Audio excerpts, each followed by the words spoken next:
So I thought it might be helpful, Father, if we could just go through some of the most common talking points and arguments that we hear in favor of abortion. If you could possibly refute some of those for us and just give us some kind of ammunition of sorts that we could use, since this is such a prevalent topic today. I know so many of our viewers, enter into discussions about this abortion issue, and so I thought this program could perhaps be a good reference tool for them to come back to. Another argument that we sometimes hear is perhaps it will even be admitted that this is a human life growing in the mother's womb, but they will say, that this mother, for whatever reason, is in very poor circumstances, and if this child were to actually be born into the world, they would face a very dire situation. Perhaps the mother is in abject poverty, has no means of caring for this child, and so perhaps, Father, it would be better just to, perform an abortion so that this poor child does not have to face a life like that with this kind of very bleak circumstances. And there are even those who say now aborting in these types of situations, that it actually so it lowers the crime rate. It's good for the economy to kind of get rid of people like this. And so how would you respond to that? Well, you're actually asking a few different questions here. One of them, isn't it better for the child to be aborted? Isn't it better for society that the child be aborted, right? So cui bono, for whose good does it serve, The question about whether it serves the good of the child, you're asking an age-old question here. Wouldn't it be better if this was done? When we're using the word better, that's the comparative of good.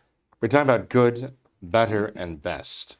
So when we talk about the prospect of a child growing up in poverty, not having enough food, clothing, and shelter to live decently, living a miserable life of want, is that a good? So we're not talking about good, better, best here.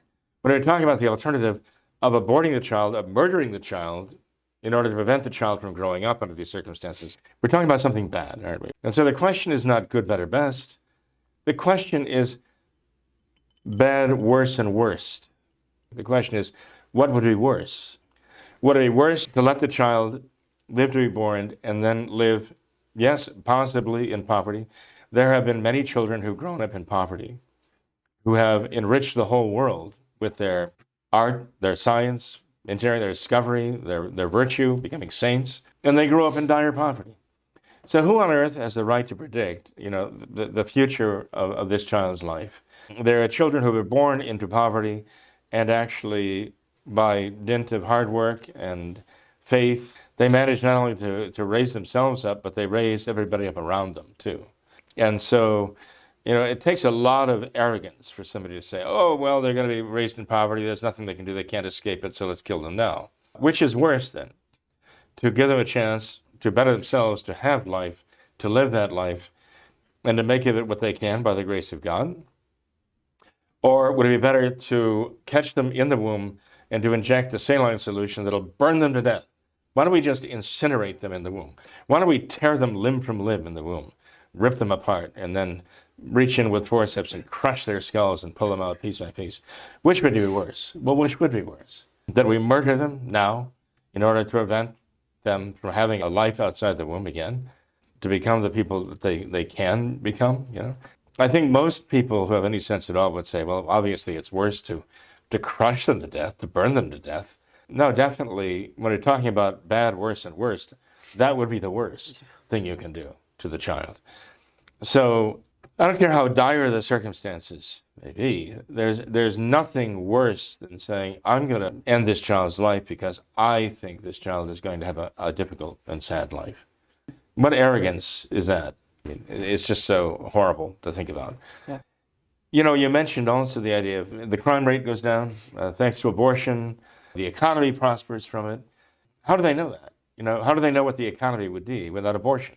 Where do they have any evidence to show that aborting these children has actually prospered the economy, except for Planned Parenthood, which has gotten rich off this, and others who may be, let's say, enriching themselves at the expense of the lives of these children? The fact is, if you look back in history, the reduction in population has never benefited the economy.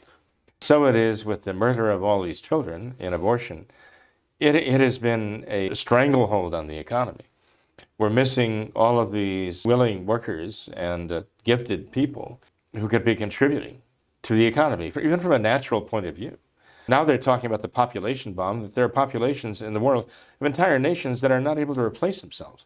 The populations are aging. They have a dwindling younger population to support the older population, where in a matter of a generation or two or three, the younger people are not going to be able to support this. So talking about the dire situation facing the whole world right now.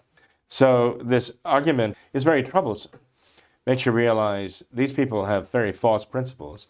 And with regard to the crime rate, well, one could say, well, okay, there's a disproportionate number of criminals who wind up imprisoned in our jails, who come from broken families, homes which we would have expected their parents would have aborted.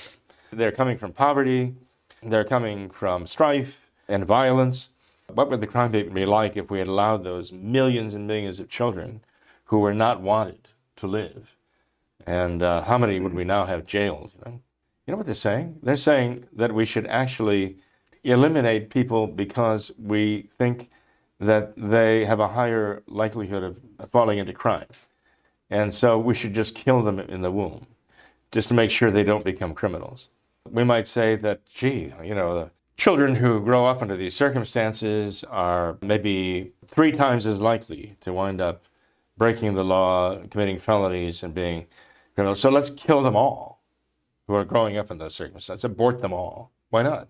If that's the consideration to lower the crime rate, hey, maybe we can eliminate crime that way. Just eliminate all those who are unwanted children.